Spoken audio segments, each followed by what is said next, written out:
ആ പള്ളിക്കാര് ശിർക്കിന്റെ നിസ്കാരക്കാരാണ് തോന്നാറില്ലേ അവർക്ക്? ഞങ്ങളുടേത് മാത്രമാണ് ശരിയെന്നും ബാക്കിയുള്ളവരുടെ ഇബാദത്തിനെ പുച്ഛമായി കാണുകയും ആ പള്ളികളിൽ പോയാൽ നിസ്കാരം പോലും സ്വഹീഹല്ല എന്ന് പോലും പറയാൻ ധൈര്യപ്പെട്ട ആളുകൾ നമ്മുടെ മലയാള കേരളത്തിലില്ലയോ? നിങ്ങൾ ആലോചിച്ചു നോക്കൂ. അഹങ്കാരം ഒരു അല്പം ഒരു കടകുമണിയോളം കിബിർ ഹൃദയത്തിലുണ്ടെങ്കിൽ നാളെ സ്വർഗം ഹറാമാണെന്നാണ് നബി തങ്ങൾ പറഞ്ഞിട്ടുള്ളത്. എന്റെ കൂടെയുള്ള മുഅ്മിനീങ്ങൾ അത് ബിദ്അത്തുകാരാണെങ്കിലും അല്ലെങ്കിലും അഹ്ലുൽ ഖിബില, ഒരു ഖിബിലയിലേക്ക് നിസ്കരിക്കുന്നവർ, അഷ്ഹദു അല്ലാ ഇലാഹ ഇല്ലല്ലാഹ് വ അഷ്ഹദു അന്ന മുഹമ്മദുർ റസൂലുള്ളാഹ് എന്ന് വിശ്വസിക്കുന്ന മുഅ്മിനീങ്ങൾ അവരിൽ തെറ്റുകാരാണെങ്കിൽ പോലും അവരിൽ ശിർക്ക് ആരോപിക്കാൻ പാടില്ല എന്നാണ് ശർഇന്റെ നിയമം.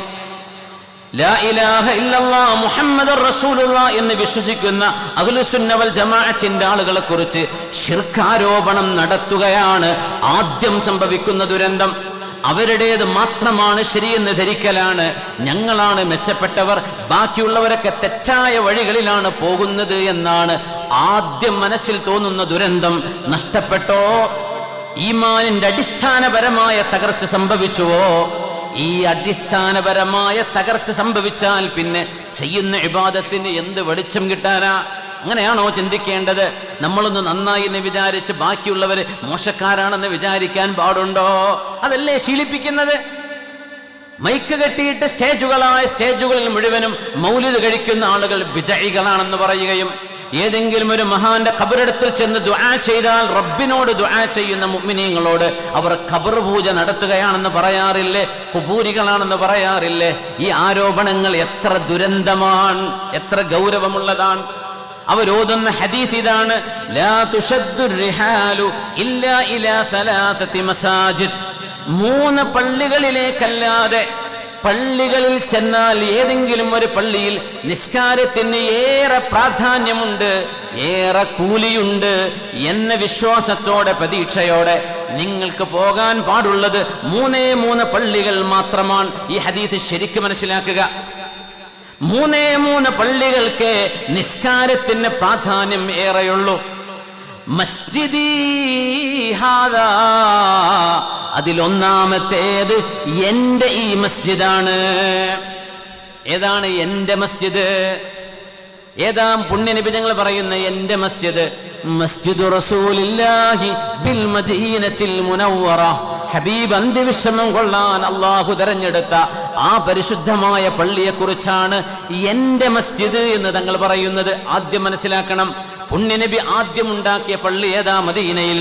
ഏതാ ആദ്യത്തെ പള്ളി? മസ്ജിദ് ഖുബാ. ഖുബാ പള്ളിയാണെന്നല്ല തങ്ങൾ പറയുന്നത്, എന്റെ മസ്ജിദാണ്, എന്റേതാണ് എന്ന ഒരൊറ്റ നിസ്ബ കൊണ്ടാണ് ആ പള്ളിക്ക് ആ സ്ഥാനം കിട്ടിയത്. അല്ലെങ്കിൽ പള്ളികളിൽ ആദ്യം ഹബീബ് ഉണ്ടാക്കിയ പള്ളി ഖുബാ പള്ളിയാണ്. പക്ഷേ എന്റെ പള്ളി എന്ന് ഹബീബിലേക്ക് ചേർത്തി പറഞ്ഞതുകൊണ്ട് മാത്രമാണ് ഹബീബിന്റെ പള്ളിക്ക് മസ്ജിദുൽ ഹറാം കഴിഞ്ഞാൽ 2ാമത്തെ സ്ഥാനം കിട്ടുന്നത്. എന്തുകൊണ്ടാ? ഹബീബ് അവിടെയുണ്ട് എന്നതുകൊണ്ട് മാത്രമാണ്. ഇത് എന്റെ പള്ളിയാണ് എന്ന് ഹബീബ് പറഞ്ഞതുകൊണ്ട് മാത്രമാണ്. ആ ഒരൊറ്റ നിസ്ബയാണ്, അറബിയിൽ അങ്ങനെ പറയാൻ, നിസ്ബ, ഹബീബിലേക്ക് ചേർത്തി പറഞ്ഞു. അതുകൊണ്ടാണ് ആ മസ്ജിദിന് ഇത്രമേൽ സ്ഥാനം കിട്ടാൻ കാരണം. പിന്നെ പറഞ്ഞു വൽ മസ്ജിദുൽ ഹറാം, മക്കയിലെ പള്ളി.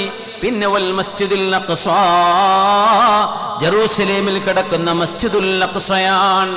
ഈ 3 പള്ളികളിലേക്കല്ലാതെ പ്രതിഫലം ഏറെയുണ്ട് നിസ്കാരത്തിന് എന്ന് വിചാരിച്ച് നിങ്ങളാരും പോവേണ്ടതില്ല എന്ന് പറഞ്ഞാൽ പള്ളികളിലേക്ക് പോകുന്നതിനെ കുറിച്ചല്ലേ ഈ പറയുന്നത്. പള്ളികളിലേക്കാണ് നിങ്ങൾ പോകുന്നതെങ്കിൽ, പള്ളികളാണ് നിങ്ങൾ ഉദ്ദേശിക്കുന്നതെങ്കിൽ, പള്ളികൾക്ക് നിസ്കാരത്തിന്റെ പുണ്യമാണ് നിങ്ങൾക്ക് വേണ്ടതെങ്കിൽ, നിങ്ങൾക്ക് ഈ 3 പള്ളികളാണ് ശ്രേഷ്ഠമായത് അല്ലേ? എന്തിനെ കുറിച്ചായി പറയുന്നത്? മഹാന്മാരുടെ അദ്രിഹത്തിനെ കുറിച്ചാണോ ഈ പറയുന്നത്? മഹാന്മാരുടെ മഖാമുകളെ കുറിച്ചാണോ ഈ പറയുന്നത്? ചരിത്ര സ്മാരകങ്ങളെ കുറിച്ചാണോ നബി തങ്ങൾ പറയുന്നത്? മസ്ജിദിനെ കുറിച്ചാണ് തങ്ങൾ പറയുന്നത്. വ്യക്തമല്ലയോ? മുസ്തഖ്നയാണിത്. ഇസ്തിസ്ന ഇല്ലാ ഇലാ സലാസതി മസാജിദ്. അറബി വ്യാകരണം പഠിക്കുന്നവർക്കറിയാം, അവിടെ ഒരു മുസ്തഖ്ന മിൻഹു ഉണ്ട്. ഏതിനെയാണ് ഇവിടെ ക്യാൻസൽ ആക്കുന്നത്? ഈ 3 അപ്രൂവ് ചെയ്തുകൊണ്ട് നബി തങ്ങൾ ക്യാൻസൽ ചെയ്യുന്ന ഏതാ? ബാക്കി മസ്ജിദുകൾ, ബാക്കി മസ്ജിദ്. അപ്പൊ ചർച്ച തന്നെ പള്ളികളെ കുറിച്ചാണ്. ഇവിടെ ചർച്ച പള്ളികളെ കുറിച്ചാണ്. പള്ളികളെ കുറിച്ചുള്ള ചർച്ചയിലാണ്. ഈ 3 മസ്ജിദിലേക്ക് ചെന്നാലാണ് നിങ്ങൾക്കേറെ പ്രതിഫലമുണ്ട് എന്ന് പറയുന്നത്. എന്നാൽ നിങ്ങൾ എന്നെയാണ് ഉദ്ദേശിച്ചു വരുന്നതെങ്കിൽ, മസ്ജിദി ഹാദാ, ഞാൻ ഇവിടെയുണ്ട്, എന്നെയാണ് നിങ്ങൾക്ക് വേണ്ടതെങ്കിൽ എപ്പോഴും നിങ്ങൾക്ക് വരാം. ഞാൻ ഇവിടെയുണ്ട്, എന്നെ നിങ്ങൾക്ക് വന്ന് കാണാം. എന്നാൽ നിങ്ങൾക്ക് നിസ്കാരത്തിന്റെ കൂലിയാണ് വേണ്ടതെങ്കിൽ കൂടുതൽ കൂലി മക്കത്തുണ്ട്. 1000 എന്റെ മസ്ജിദിൽ, 500 മസ്ജിദുൽ അഖ്സയിൽ. ഹബീബിനെ വന്ന് കാണരുതെന്നോ, ഒരു മഹാനെയും സിയാറത്ത് ചെയ്യരുത് എന്നോ, എവിടെയും പോകരുത് എന്നോ ഈ ഹദീസ് കൊണ്ട് എങ്ങനെയാണ് തെളിയിക്കാൻ കഴിയുന്നത്? സത്യസന്ധമായി ചിന്തിക്കുക, സംവാദങ്ങൾക്ക് ഇടം വെക്കുകയല്ല. പക്ഷേ ഈ ഉമ്മത്തിന്റെ ഉള്ളിലേക്ക് ബിദ്അത്തിന്റെ വിഷങ്ങൾ കയറി വരുമ്പോ നമ്മുടെ മക്കൾക്കെങ്കിലും ബോധ്യമാവണം, അഹ്ലുസുന്ന വൽ ജമാഅത്താൻ അശ്അരി മാതുരിദി മദ്ഹബുകളിലൂടെ കടന്നു വരുന്ന നമ്മുടെ അഖീദക്ക് കോട്ടം വരാതെ ഇതാണ് നാജിയായ വഴി, ഇതാണ് രക്ഷപ്പെടാനുള്ള വഴിയെന്ന് നമ്മുടെ മക്കൾ മനസ്സിലാക്കണം. 4 മദ്ഹബിന്റെ ഇമാമുമാർ തെരഞ്ഞെടുത്ത വഴിയാണത്. നിസ്കാരം നടത്തുമ്പോഴേ, നിസ്കരിക്കുമ്പോഴേ അല്ലാഹു അക്ബർ, അല്ലാഹുവേ നീയാണ് റബ്ബേ ഏറ്റവും മഹോന്നതൻ, നിന്റെ വിഷയമാണ് റബ്ബേ വിഷയങ്ങളിൽ ഏറ്റവും വലുത്. അതല്ലേ അല്ലാഹു അക്ബറിന്റെ അർത്ഥം? അല്ലാഹു അക്ബർ. നിസ്കാരത്തിലെങ്ങാനും നിങ്ങൾ ഒരു മനുഷ്യന്റെ മൊബൈൽ സന്ദേശം നോക്കിയാൽ നിങ്ങളുടെ ശ്രദ്ധ അല്ലാഹുവിൽ നിന്ന്, നിസ്കാരത്തിൽ നിന്ന് നിങ്ങളുടെ മൊബൈലിലേക്ക് പോയി, നിസ്കാരം ബാത്തിലാകും എന്ന് പറഞ്ഞ ആളുകളുണ്ട്. ബാത്തിലാവില്ല, അത് ഹറക്കത്ത് കൊണ്ടല്ലേ വരുള്ളൂ എന്ന് പറഞ്ഞവരുണ്ട്. പക്ഷേ അള്ളാന്റെ മുമ്പിൽ നിൽക്കുമ്പോ പടപ്പുകളിലേക്ക് നോക്കുന്നത് അള്ളാന്റെ മുമ്പിൽ ചെയ്യുന്ന സൂഉൽ അദബല്ലേ, അച്ചടക്കേടല്ലേ അത്?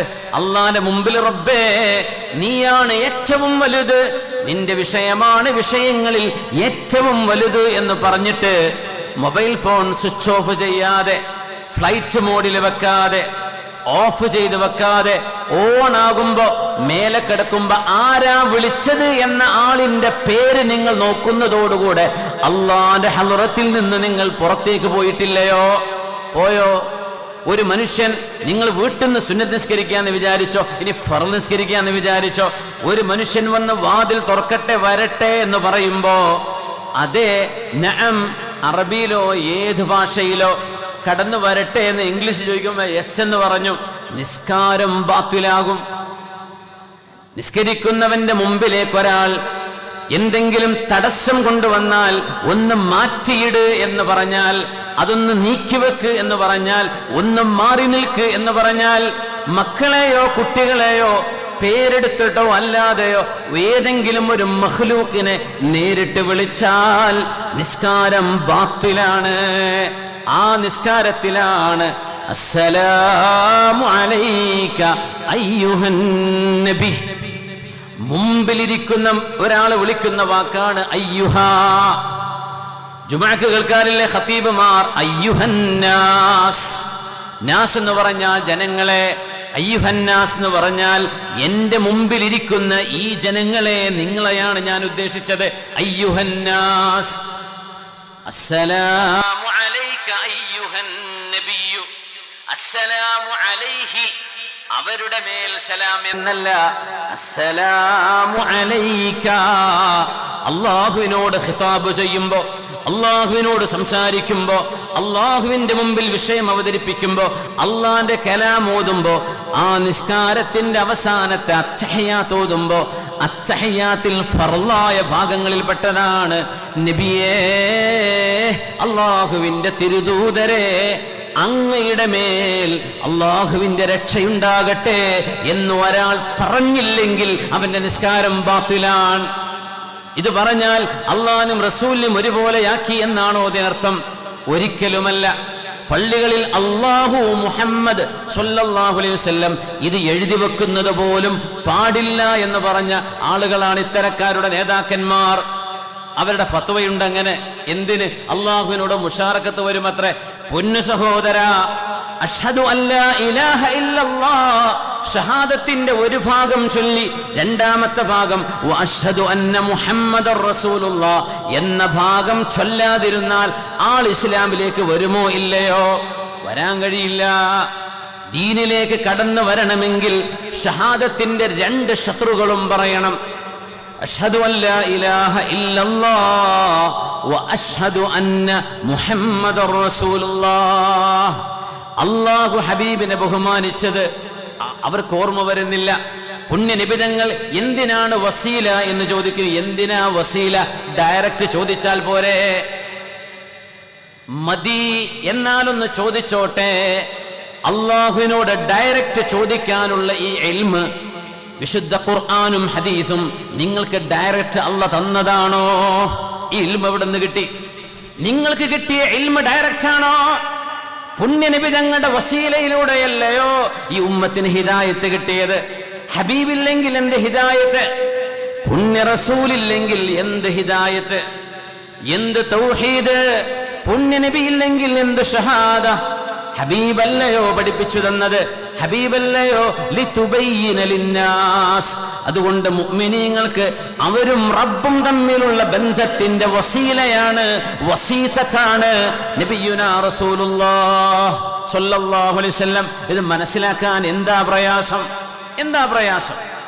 എന്നിട്ട് വരെ പറയും മൗലിദ് പറയുമ്പോൾ, ഹബീബിന്റെ മൗലിദ് വരുമ്പോ, റബീഉൽ അവ്വൽ വരുമ്പോൾ പറയും റസൂലുള്ളാഹി തങ്ങളുടെ ഹദീസ് ഉദ്ധരിക്കും, സ്വഹീഹ് മുസ്ലിമിലുണ്ട്.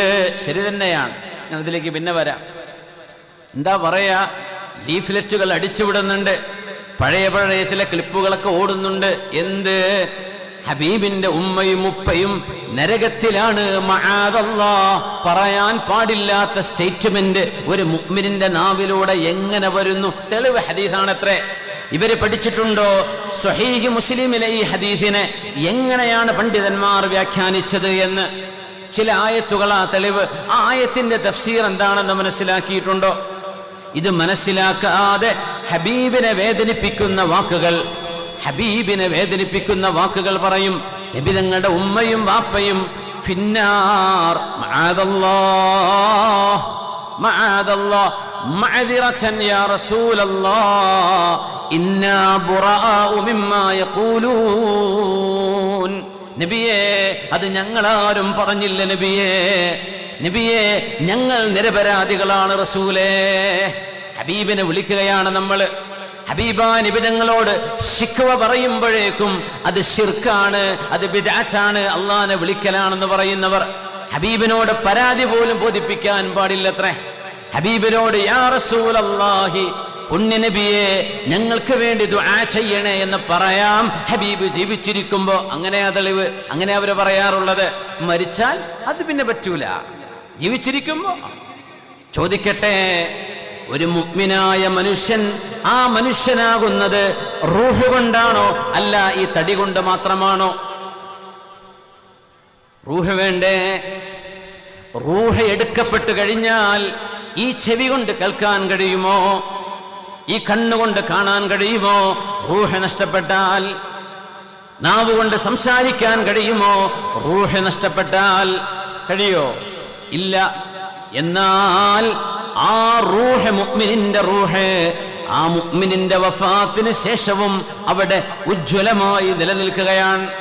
മലക്കുകളെ കാണാനുള്ള കഴിവ് പോലും മരണത്തോട് ചേർന്ന് നിൽക്കുന്ന ജീവിച്ചിരിക്കുന്ന മനുഷ്യന് പോലും അല്ലാഹുവിന്റെ മലക്കുകളെ കാണാൻ കഴിയും മരണം ആസന്നമാകുമ്പോൾ. അതല്ലേ ഹദീസ്? റൂഹ് വേർപെട്ട് കഴിഞ്ഞാൽ പിന്നെ ആ റൂഹിനോട് പിന്നെ സംസാരിക്കാൻ പാടില്ലെന്നാണോ ഈ പറയുന്നത്? ആ റൂഹിന് ഒരു ഇടപെടലും ചെയ്യാൻ കഴിയില്ലെന്നാണോ പറയുന്നത്? അന്ധവിശ്വാസം പ്രചരിപ്പിക്കുകയല്ല ഞാൻ ചെയ്യുന്നത്, മആദല്ലാഹ്. അങ്ങനെ തെറ്റിദ്ധരിപ്പിക്കരുത്. ഖുറാഫാത്തുകളായുള്ളത് ഖുറാഫാത്തു തന്നെയാണ്. അഹ്ലുസുന്ന വൽ ജമാഅത്തിന്റെ പേരിൽ കെട്ടിവെക്കപ്പെടുന്ന അന്ധവിശ്വാസങ്ങളിൽ അഹ്ലുസുന്ന വൽ ജമാഅത്തിന് ബന്ധമില്ല. പക്ഷേ യാഥാർത്ഥ്യങ്ങൾ യാഥാർത്ഥ്യങ്ങളല്ലയോ? യാഥാർത്ഥ്യങ്ങൾ യാഥാർത്ഥ്യങ്ങളല്ലേ? പുണ്യനിബിധങ്ങളല്ലേ പറഞ്ഞത്? ഹയാതി ഖൈറുൽ ലക്കും വമമാതി ഖൈറുൽ ലക്കും. എൻ്റെ ജീവിതം നിങ്ങൾക്ക് ഖൈറാണ്, എൻ്റെ മരണം നിങ്ങൾക്ക് ഖൈറാൻ. ജീവിച്ചിരിക്കുമ്പോൾ ഫഉശജ്ജിഉ ലകുമുശ്ശറാഇഅ, ഞാൻ നിങ്ങൾക്ക് ശരീഅത്ത് പഠിപ്പിച്ചു തരും.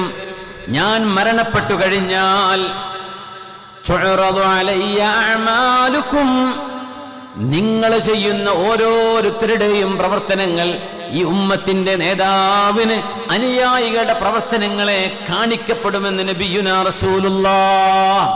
ഇത് സ്വഹീഹായ ഹദീസാണ്. പണ്ഡിതന്മാർ തെളിവുദ്ധരിക്കുന്ന ഹദീസാണിത്. എല്ലാ റിവായത്തുകളും പഠിക്കാതെ ഏതെങ്കിലും ഒരു സനദ് വെച്ചുകൊണ്ട് ഹദീസിനെ തള്ളിപ്പറയരുത്. വമമാതി ഖൈറുൽ ലക്കും, എന്റെ മരണം നിങ്ങൾക്ക് ഖൈറാൻ. നിങ്ങൾ ചെയ്യുന്ന കർമ്മങ്ങൾ, നമ്മൾ ഓരോരുത്തരും ഹബീബിന്റെ അനുയായികളാണെങ്കിൽ മുഅ്മിനീങ്ങളാണെങ്കിൽ നമ്മൾ ചെയ്യുന്ന സൽക്കർമ്മങ്ങളും ദുഷ്കർമ്മങ്ങളും ഹബീബിനെ കാണിക്കപ്പെടുന്നുണ്ട്.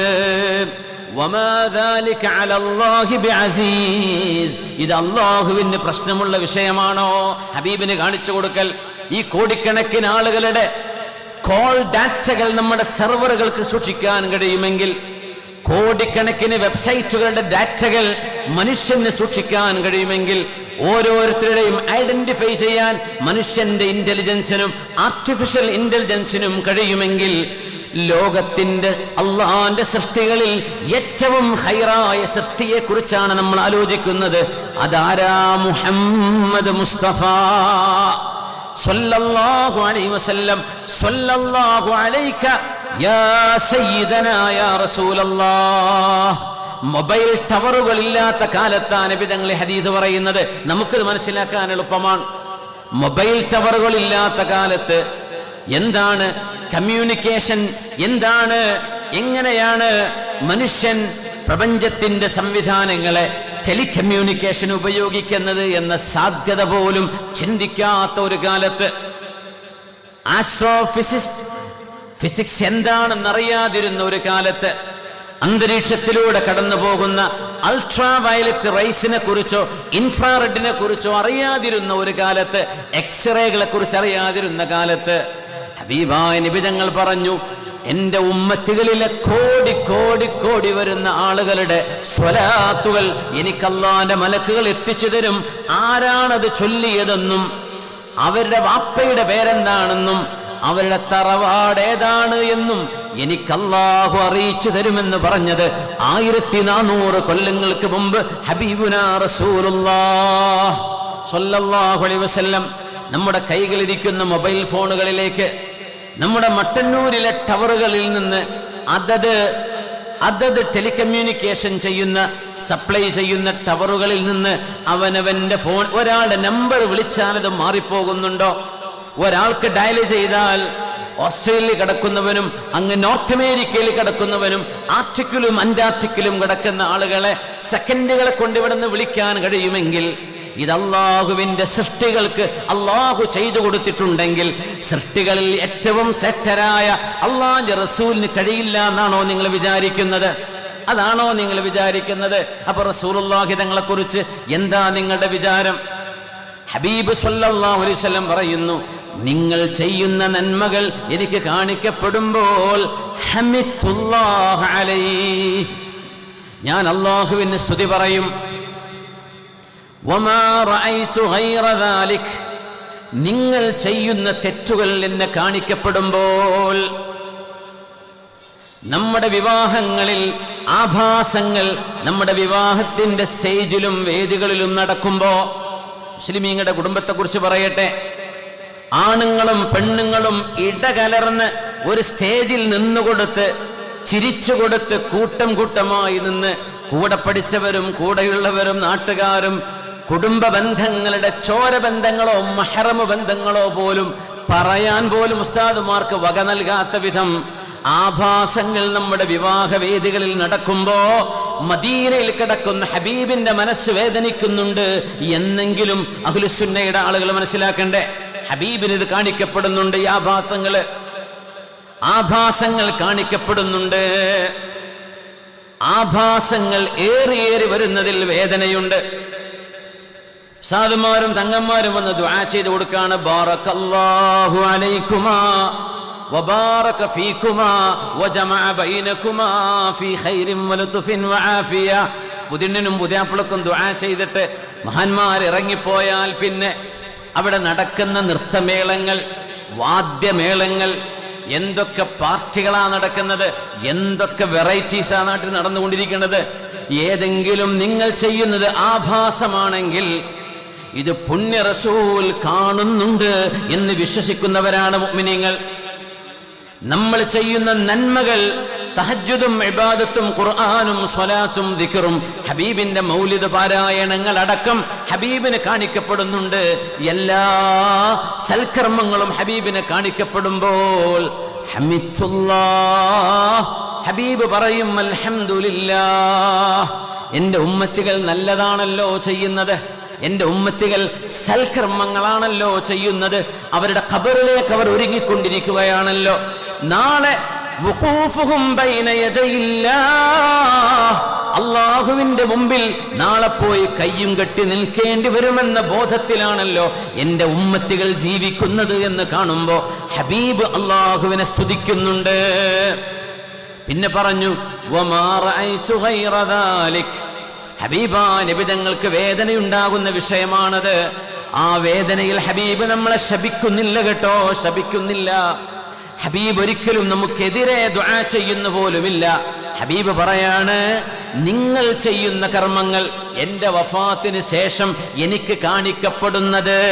അങ്ങനെ തന്നെ മനസ്സിലാക്കുക. അതാണ് ഹദീസ്.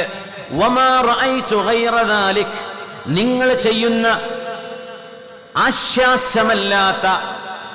ആശാസ്യമല്ലാത്ത നല്ലതല്ലാത്ത തിന്മകളോ ദുരാചാരങ്ങളോ നിങ്ങൾ ചെയ്യുമ്പോ ഇസ്തഗ്ഫർതുല്ലാഹ ലക്കും, നിങ്ങൾക്ക് വേണ്ടി ഞാൻ അള്ളാഹുവിനോട് പൊറുക്കലിനെ ചോദിക്കുന്നുണ്ട്. റബ്ബേ, എന്റെ ഉമ്മത്തികൾ ചെയ്തു കാണിക്കുന്നതാണിത്. റബ്ബേ, അവർക്ക് സൽബുദ്ധി കൊടുക്കണേ, പൊറുത്തു കൊടുക്കണേ എന്ന് നിങ്ങൾക്ക് വേണ്ടി ഞാൻ ദുആ ചെയ്യുന്നുണ്ട് എന്ന് ഹബീബുനാ റസൂലുള്ളാഹ് സ്വല്ലല്ലാഹു അലൈഹി വസല്ലം. ഞാനൊരു നുക്ത പറയാം, വളരെ കൗതുകമുള്ള ഒരു അറിവ്. അത് 2000-ൽ വഫാത്തായ 2021-ാം നൂറ്റാണ്ടിന്റെ ആദ്യ ഭാഗത്ത് ലോകത്തോട് വിട പറഞ്ഞ അല്ലാമ മുഹമ്മദ് മുതവല്ലി ശഅറാവി എന്ന് പറയുന്ന ഒരു ഈജിപ്ഷ്യൻ പണ്ഡിതനുണ്ട്. അഹ്ലുസുന്ന വൽ ജമാഅത്തിന്റെ അഖീദയിൽ നിന്നുകൊണ്ട് ബിദ്ഈ ചിന്തകളെ കീറിമുറിച്ച് വിശുദ്ധ ഖുർആനിന്റെ തഫ്സീർ ഈ ഉമ്മത്തിന് മനസ്സിലാകുന്ന വിധം അറബികളുടെ മിസ്രികളായ അറബികൾക്ക് അവരുടെ ലഹജയിൽ, അവരുടെ കൊളോക്കിയൽ സ്ലാങ്ങിൽ ഇത്രമേൽ ഇൻഫ്ലുവൻസ് ചെയ്ത് പറഞ്ഞു കൊടുത്തൊരു പണ്ഡിതൻ, ഇത്രമേൽ ലോക ശ്രദ്ധയാകർഷിച്ചൊരു പണ്ഡിതൻ വേറെയില്ല. ആ മഹാനാണ് മഹാനായ ശൈഖ് മുഹമ്മദ് മുതവല്ലി ശഅറാവി റഹ്മത്തുള്ളാഹി അലൈഹി. ഏത് ക്ലാസ് അവസാനം ഇദ്ദേഹത്തിന്റെ ദർസുകളുണ്ട്, ഖുർആന്റെ തഫ്സീറുകൾ. ആ തഫ്സീറുകളിൽ നിന്ന് ശിഷ്യന്മാരൊക്കെ കൂടി മുഅല്ലഫാത്ത് ആക്കിയിട്ടുണ്ട്. ഖവാത്തിർ എന്നാണ് അതിന്റെ പേര്. അൽ ഖവാത്തിർ, അൽ ഖവാത്തിർ.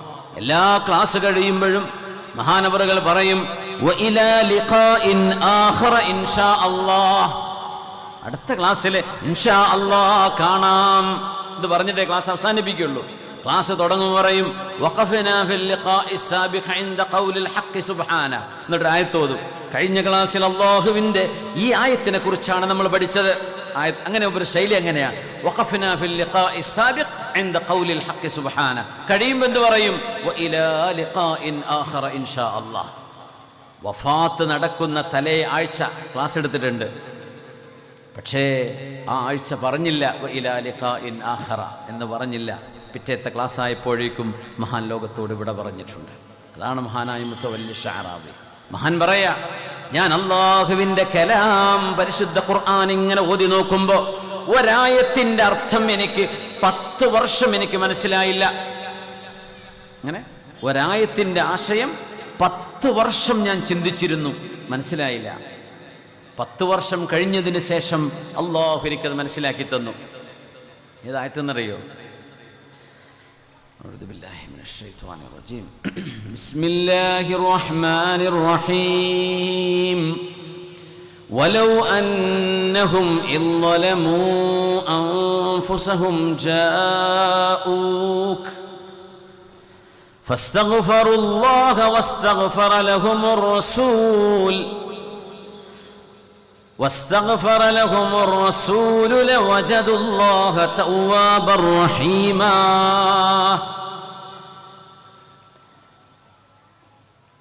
പുണ്യനബി തങ്ങളുടെ മഹത്വം എന്താണെന്ന് മനസ്സിലാക്കി തരുന്ന ആയത്തുകളിൽ പ്രധാനപ്പെട്ട ഒരു ആയത്ത്, വലൗ അന്നഹും, നബിയേ അങ്ങയുടെ അനുയായികളോട് പറയണേ, വലൗ അന്നഹും ഇളലമൂ അൻഫുസഹും ജാഊക്, അവരവരോട് തന്നെ തിന്മകൾ ചെയ്തിട്ട് അല്ലാഹു പറഞ്ഞ നിയമങ്ങൾ അനുസരിക്കാതെ ജീവിച്ചിട്ട്, നിസ്കാരം ഖളാക്കിയിട്ട്, കണ്ണുകളെ നിയന്ത്രിക്കാതെ, നാവുകളെ നിയന്ത്രിക്കാതെ, മനസ്സിനുള്ളിൽ മുഅ്മിനീങ്ങളോട്, അല്ലാഹുവിനെ വിശ്വസിക്കുന്നവരോട് പോലും വെറുപ്പും വിദ്വേഷവും കൊണ്ടു നടന്നിട്ട് ഇങ്ങനെ നടക്കുന്നവരോട് പറയണേ, ജാഊക്, അങ്ങയുടെ സന്നിധാനത്തിൽ അവർ വരികയും, അങ്ങയുടെ മജ്ലിസിൽ, അങ്ങയുടെ മുമ്പിൽ അവർ വരികയും, ഫസ്തഗ്ഫിറുല്ലാഹ്,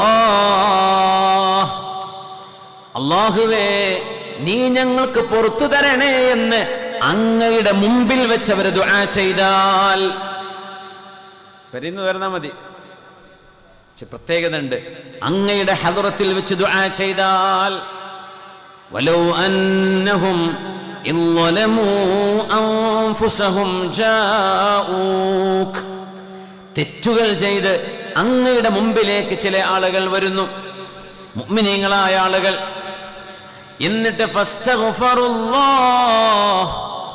അവിടെ വെച്ചവർ അല്ലാഹുവിനോട് പൊറുക്കലിനെ ചോദിച്ചു, വസ്തഗ്ഫറ ലഹുമുർ റസൂൽ, അല്ലാഹുവിന്റെ റസൂലായ അങ്ങ് അവർക്ക് വേണ്ടി അങ്ങും മാപ്പിരക്കുകയും ചെയ്താൽ, പടച്ചവനെ എന്റെ ഈ ഉമ്മത്തികൾക്ക് പുറത്തു കൊടുക്കണേ എന്ന് അങ്ങ് പറയുകയും ചെയ്താൽ എന്ത് സംഭവിക്കുന്ന, ലവജദുല്ലാഹ തവ്വാബർ റഹീമാ,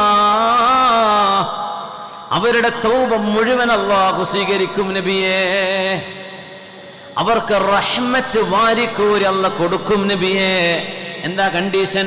അങ്ങയുടെ മുമ്പിൽ വരണം, അങ്ങയുടെ മുമ്പിൽ വന്നിട്ട് അവർ ഇസ്തിഗ്ഫാർ ചെയ്യണം, അങ്ങ് അവർക്ക് വേണ്ടി പൊറുക്കലിനെ ചോദിക്കുകയും വേണം. ഇങ്ങനെ ചെയ്താൽ അല്ലാഹു പുറത്തു കൊടുക്കും എന്ന് പറയുമ്പോ മഹാനായ മുതവല്ലി ശഅറാവി തങ്ങൾ പറയാ, എനിക്കൊരു സങ്കടം വന്നു, അത് നബി തങ്ങളുടെ കാലത്ത് ജീവിച്ചിരിക്കുന്നവർക്ക് മാത്രമാകുമോ? അങ്ങനെയാണെങ്കിൽ വിശുദ്ധ ഖുർആനിന്റെ അവതരണം കഴിഞ്ഞ് നൂറ്റാണ്ടുകൾ കഴിഞ്ഞ് പിൻതലമുറക്കാരായ ആളുകൾ, അവർക്ക് ഈ ആയത്തിൽ നിന്ന് എന്താണ് കിട്ടാനുള്ളത്?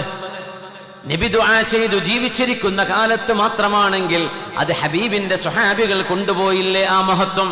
ഹബീബിന്റെ കാലശേഷം ഈ ആയത്ത് കൊണ്ട് ഈ ഉമ്മത്തിന് എങ്ങനെ ഉപകാരമുണ്ടാകും എന്ന് ഞാനിങ്ങനെ ആലോചിച്ച് 10 വർഷം കഴിഞ്ഞതിന്റെ ശേഷമാണ് ഈ ഹദീസ് എന്റെ മനസ്സിലേക്ക് വരുന്നത്.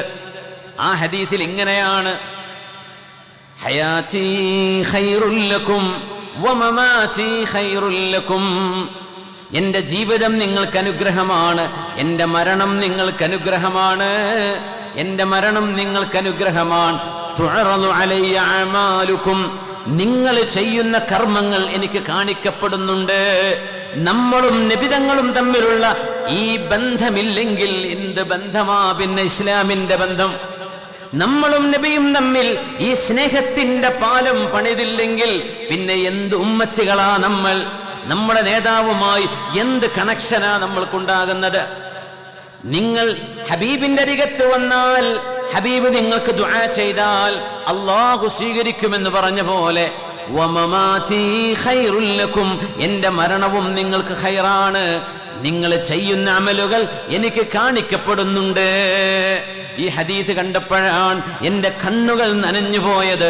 സുബ്ഹാനല്ലാഹ്, ഈ ആയത്തിനെ എങ്ങാനും നബിതങ്ങൾ ജീവിച്ചിരിക്കുന്ന കാലത്ത് മാത്രമാണ് എന്ന് ആരെങ്കിലും വാദിക്കുകയാണെങ്കിൽ, അങ്ങനെ വാദിക്കുകയാണെങ്കിൽ അവർക്കുള്ള മറുപടിയാണ് ഈ ഹദീസ്.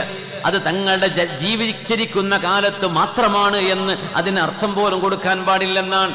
മരണത്തോടെ എല്ലാം തീരുമെന്നാണ് നമ്മൾ വിശ്വസിക്കുന്നതെങ്കിൽ നമ്മൾ യുക്തിവാദികളായിരിക്കും. പിന്നെ മരണത്തോടെ ഒരു മുഅ്മിനിന്റെ കർമ്മങ്ങൾ അവസാനിച്ചോ? ഹബീബ് അനുയായികൾക്ക് വേണ്ടി പൊറുക്കലിനെ ചോദിക്കുന്നുണ്ട്. ഖിയാമത്ത് നാൾ വരെ വരാൻ പോകുന്ന അനുയായികൾക്ക് ഹബീബ് പൊറുക്കലിനെ ചോദിക്കുന്നുണ്ട്. ഏതുപോലെ ജീവിച്ചിരിക്കുന്ന കാലത്ത് അസ്ഹാബുകൾക്ക് നബി തങ്ങൾ പൊറുക്കലിനെ ചോദിച്ചിരുന്നത് പോലെ മരണപ്പെട്ട് കഴിഞ്ഞതിന്റെ ശേഷവും ഹബീബ് നമുക്ക് വേണ്ടി ഇസ്തിഗ്ഫാർ ചെയ്യുന്നുണ്ട്. സല്ലല്ലാഹു അലൈക യാ സയ്യിദനാ യാ ഹബീബനാ യാ മൗലാനാ വയാ ശഫീഅനാ യാ റസൂലല്ലാഹ്. അത് മെല്ലെ പറഞ്ഞാലും ഹൃദയത്തിൽ പറഞ്ഞാലും നാവുകൊണ്ട് പറഞ്ഞാലും ഉറക്കെ പറഞ്ഞാലും എൻ്റെ ഹബീബ് കേൾക്കുന്നുണ്ട് എന്ന് വിശ്വസിക്കുന്നവനാണ് മുഅ്മിൻ. അതാണ് അഹ്ലുസുന്ന വൽ ജമാഅ. അതാണ് സ്വഹാബത്തിന്റെയും താബിഈങ്ങളുടെയും മുൻഗാമികളുടെയും അഖീദ. അതായിരുന്നു. അതങ്ങനെ തന്നെ മനസ്സിലാക്കണം. പുണ്യനബി തങ്ങളുടെ പരിശുദ്ധമായ ശരീരം ചേർന്ന് കിടക്കുന്നത് കൊണ്ടാണ്, അങ്ങനെ ചേരുന്നുണ്ട് എന്ന് അള്ളാഹു അറിയിപ്പ് കൊടുത്തത് കൊണ്ടായിരിക്കാം വമസ്ജിദീ ഹാദാ, എന്റെ ഈ മസ്ജിദ് എന്ന് പറയാൻ കാരണം, മദീന പള്ളിക്ക് സ്ഥാനം കിട്ടാൻ കാരണം ഹബീബ് ഹബീബിൻ്റേത് എന്ന് പറഞ്ഞതുകൊണ്ടാണ്. നിസ്കാരത്തിന്റെ കൂലി മാത്രമാണ് നിങ്ങൾ വരുന്നതെങ്കിൽ എൻ്റെ മസ്ജിദിൽ 1000 കൂലി. എന്നാൽ നിങ്ങൾക്ക് എന്നെയാണ് വേണ്ടതെങ്കിൽ നിങ്ങൾക്ക് എപ്പോഴും വരാം, എപ്പോഴും വരാം.